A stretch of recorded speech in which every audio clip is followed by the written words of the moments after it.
सकता है। नमस्कार, बाराबंकी जनपद से इस वक्त की बड़ी खबर। जैसा कि आपको बता दें, भीम आर्मी भारत एकता मिशन के राष्ट्रीय अध्यक्ष एडवोकेट चंद्रशेखर आज़ाद के निर्देशानुसार पर बाराबंकी जनपद में जिला अध्यक्ष शिवबरंज के निर्देशानुसार पर मीटिंग अरेंज की गई, जिसमें सभी को बताया गया आगामी 2022 के चुनाव को मद्देनज़र रखते हुए 28 नवंबर को महारैली होनी है, जिसके संबंध में सभी पदाधिकारियों को अवगत कराया गया है। फिलहाल आप देख रहे हैं प्रशासनिक भारत समाचार। इसी तरह की अपडेट पाने के लिए हमारे चैनल को सब्सक्राइब करना न भूलें।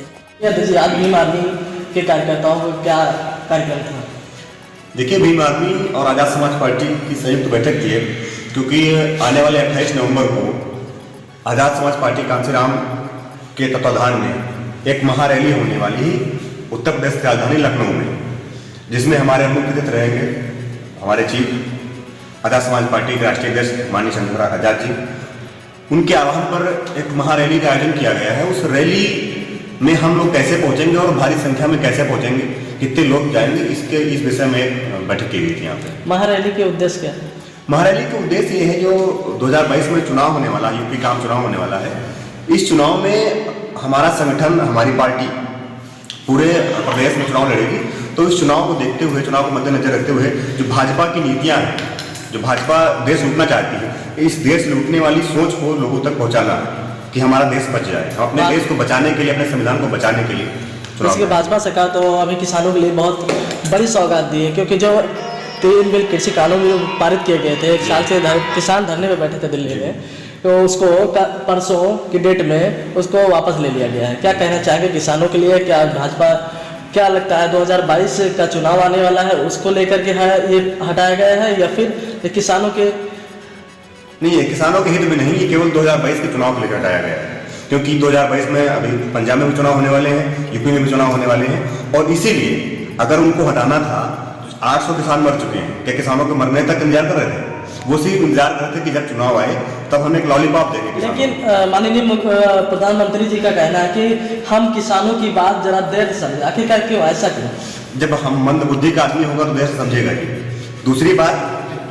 दूसरी बात, जब आप किसी को कुछ देना चाहते हैं, ये बिल बनाया गया था किसानों के लिए। अगर आपका बेटा है, आप अपने बेटे के लिए बहू लाना चाहते हैं, अगर वो उसको पसंद नहीं कर रहा होगा तो क्या जबरदस्ती ले आएंगे? नहीं लाएंगे ना। अगर लाएंगे तो लड़का भाग जाएगा। तो इसी तरीके से जो ये बिल बनाया गया था, माननीय प्रधानमंत्री जी ने कहा था कि किसानों के हित के लिए बिल बनाया गया। अगर किसानों का हित, किसानों को पता है ना कि इनका हित कैसे होगा, अगर उनको बिल नहीं चाहिए तो जबरदस्ती नहीं देना चाहिए। तो इस प्रकार वो सिर्फ अपने फायदे के लिए, अपने जो उनके संरक्षक हैं अडानी अंबानी, उनके फायदे के लिए बिल लाए थे। लेकिन हमारा किसान जागरूक है, हमारा देश जागरूक हो रहा है, अपने अधिकारों के लिए लड़ता है और वो बिल को वापस करा के रहा है। क्या लगता है अध्यक्ष जी, अभी सपा हो, चाहे बसपा हो, चाहे कांग्रेस हो, चाहे बीजेपी हो, सभी ये कहते हैं कि हम सरकार बनने के बाद महिलाओं को 40% टिकट का वो देंगे, उसके बाद लैपटॉप, मोबाइल, स्मार्टफोन छात्र छात्राओं को दूंगा। लेकिन भाजपा सरकार ये कहते हैं मैं जीतने से पहले दूंगा। क्या लगता है आपको, इनकी तो इस लालच की वजह से की सरकार बन सकती है? देखिए, आपने एक अमित शाह का बयान देखा होगा कि ये 15 लाख और नौकरी केवल जुमला था। पिछले चुनाव में कहा गया था कि ये सब दिया जाएगा।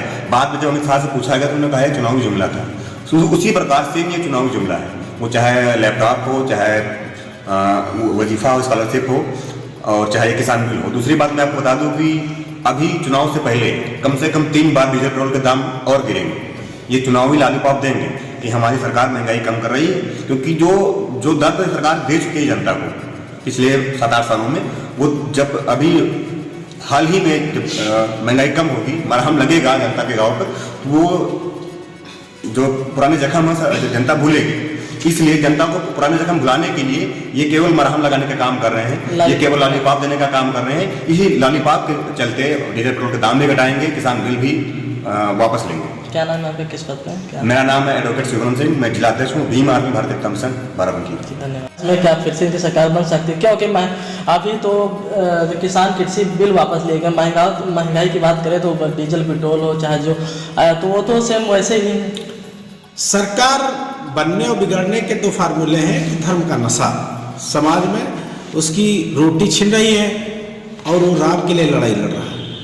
वो राम के वजह से रोटी पाने, इसलिए राम की लड़ाई लड़ रहे हैं। हमारी राम की लड़ाई लड़ते लड़ते रोटी जा रही है। तो हमको रोटी बचाना ना कि राम, ये जनता जिस दिन समझ जाएगी उस दिन सरकार उतर जाएगी। और अगर अंधविश्वास, आडंबर, ढोंग में रहेगी मंदिर मस्जिद में, हिंदू मुसलमान सिख ईसाई दलित अगड़ा पिछड़ा में, इस सरकार रिपीट भी कर सकते हैं, क्योंकि ईवीएम घोटाला भी सबसे बड़ा फार्मूला है। क्योंकि चुनाव लड़ते लड़ते वो नए फार्मूले लाते हैं और कहते हैं इस आधार पर मुसलमानों ने वोट दे दिया, इस आधार पर शेड्यूल कास्ट ने वोट दे दिया, वोट लिया ईवीएम की बेईमानी से। तो इसलिए धर्म का नशा जनता में उतरना चाहिए।